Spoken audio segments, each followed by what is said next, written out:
La gran apostasía del siglo IV. El apóstol Pablo señala en su segunda epístola a los tesalonicenses que el hombre de pecado no vendría sin que antes se manifestara la apostasía. Fue en el marco histórico del siglo IV que esto tuvo su cumplimiento profético.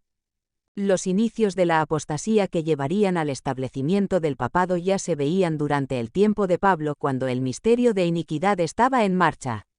Sin embargo, la transformación de la Iglesia fue un proceso gradual. A finales del siglo II, a medida que los primeros discípulos fallecían, sus sucesores comenzaron a modificar la fe cristiana para atraer a más conversos. Para facilitar la aceptación del cristianismo por parte de los paganos, la Iglesia comenzó a incorporar prácticas y ritos paganos. Esta mezcla de cristianismo con el paganismo llevó a una disminución del poder y la pureza espiritual de la Iglesia, lo que la llevó a buscar el apoyo del poder civil para imponer sus doctrinas. Este proceso culminó con el surgimiento del papado, una entidad que combinaba la autoridad religiosa con el poder político. El siglo IV fue testigo de un evento clave en este proceso, la promulgación del Edicto de Constantino en el año 321 después de Cristo. Esta ley, aunque de origen pagano, fue impuesta por un emperador que se había convertido nominalmente al cristianismo, marcando un punto de inflexión en la relación entre la Iglesia y el Estado. El Edicto de Constantino imponía la observancia del venerable Día del Sol, domingo, originalmente una fiesta pagana, como día de descanso. Si bien la ley permitía a los campesinos continuar trabajando en el campo, marcó el inicio de un proceso que llevaría a la sustitución del sábado bíblico por el domingo en la cristiandad. Este cambio en la observancia del día de reposo fue impulsado por la Iglesia, que vio en el domingo una oportunidad para atraer a más conversos paganos. La gran apostasía del siglo IV no fue un evento repentino, sino un paso más en un proceso gradual de alejamiento de la pureza del cristianismo original. La búsqueda de poder y la conformidad con el mundo llevaron a la Iglesia a comprometer sus principios y a formar una alianza impía con el Estado, allanando el camino para el desarrollo del papado y la imposición de doctrinas y prácticas contrarias a las Escrituras. A continuación, se exploran los puntos claves de la corrupción de la Iglesia.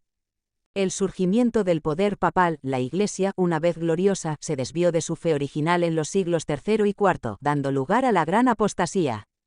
La mezcla con el mundo bajo el reinado de Constantino llevó a la Iglesia apóstata de Roma a obtener gran poder y riquezas. Esta riqueza se manifestó en la construcción de edificios eclesiásticos lujosos, alejando el enfoque de la verdadera Iglesia, que según la Biblia, es un grupo de personas que alaban a Dios. Introducción de prácticas paganas. La apostasía condujo a la incorporación de elementos paganos en el cristianismo. Satanás usó a paganos semiconvertidos y líderes ambiciosos para ejercer control sobre el mundo cristiano a través del papado. El sábado se cambió por el domingo como día de reposo y adoración, esto como un claro ejemplo de la influencia pagana. La gran apostasía se presenta como un punto de inflexión, marcando el comienzo del dominio papal y la introducción de prácticas ajenas a las enseñanzas originales. Según el apóstol Pablo, se enseñarían doctrinas de demonios. A partir del siglo IV, el cristianismo experimentó cambios drásticos que lo alejaron de sus raíces. La Iglesia, en su afán por crecer y adaptarse, adoptó prácticas y doctrinas que contradecían las enseñanzas de los apóstoles y la vida de la Iglesia primitiva. Aquí se detallan algunos de los factores clave de esta transformación. El ascenso de Constantino. La conversión del emperador Constantino al cristianismo marcó un punto de inflexión. Su apoyo a la Iglesia, si bien trajo paz y prosperidad material, también la enredó con el poder político. Constantino promovió la construcción de templos, financió a los líderes de la Iglesia y los elevó a puestos de gobierno. Esta nueva relación con el mundo llevó a un cambio de mentalidad. La Iglesia ya no veía el cambio como un peligro, sino como una oportunidad de mejora. El Concilio de Nicea, convocado por Constantino para resolver disputas doctrinales, este concilio sentó un precedente peligroso. Se impuso un credo único para toda la Iglesia, se estableció una jerarquía eclesiástica y se limitó la independencia de las congregaciones. A partir de Nicea, la Iglesia ya no recurría a las iglesias apostólicas para resolver sus dudas, sino que se sometía a la autoridad de los obispos y los concilios. La influencia de Agustín, obispo de Hipona en el siglo IV, se convirtió en el teólogo más influyente del cristianismo occidental. Sus ideas, si bien brillantes, se apartaban en muchos aspectos de la doctrina de la Iglesia primitiva. Agustín introdujo doctrinas como el pecado original, la condenación de los niños no bautizados y la justificación de la guerra santa. Además, Agustín integró la filosofía platónica con el cristianismo, sentando las bases de la doctrina católica. Dicha mezcla daba más peso y autoridad a la palabra del hombre que a la palabra de Dios. El abandono de la vida piadosa, a medida que la Iglesia se enfocaba en la doctrina y la estructura, fue perdiendo su vitalidad espiritual.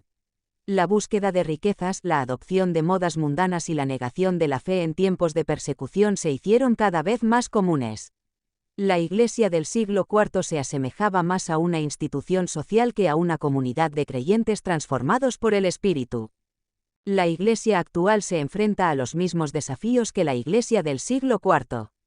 El énfasis en el crecimiento numérico, la búsqueda de la prosperidad material y la obsesión con los métodos humanos han llevado a un cristianismo superficial y alejado del sacrificio redentor de nuestro Señor Jesucristo. Para recuperar su vitalidad, la Iglesia debe volver a la fe obediente, la santidad de vida y el amor incondicional que caracterizaron al cristianismo primitivo. La creciente influencia del obispo de Roma, junto con la adopción de prácticas y símbolos paganos, preparó el escenario para el desarrollo del sistema católico romano. A fines del siglo IV, el obispo de Roma comenzó a ser reconocido como el supremo pontífice, un título que anteriormente se asociaba con los emperadores romanos y su papel como líderes religiosos. Aunque a muchos cristianos les cueste creerlo, esta es la gran apostasía a la que se refería el apóstol Pablo. El siglo IV fue el inicio del surgimiento del papado que terminaría de consolidarse en el siglo VI. Por lo tanto, el sistema papal es el predicho hombre de pecado, el cuerno pequeño que describe el profeta Daniel y el anticristo que vio en visión el apóstol Juan. Como Jesús dijo, mirad que nadie os engañe.